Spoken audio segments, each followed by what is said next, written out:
Health Boss, did you know if you pay attention to your dreams, they can guide you? So I recently shared a video about dream journaling, and I wanted you to know that dreams can guide you. And I wanted to share my first experience with how dreams guided me.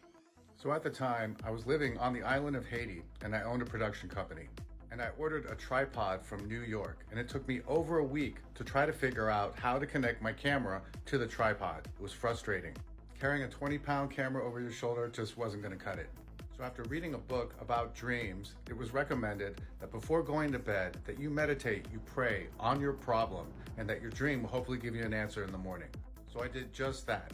I meditated on what I could do to solve this tripod camera issue. It was driving me nuts. So the next morning, in my dream, I woke up with the memory of being in a friend's photo studio.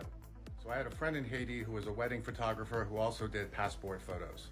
Now, in the dream, I saw an air hostess holding up a clipboard standing in the middle of his studio, and she was surrounded by tripods.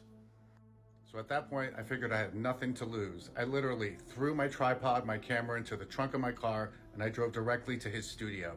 Now, here's the funny part. I spent about 15 minutes with him trying to solve the problem, and none of us could figure it out.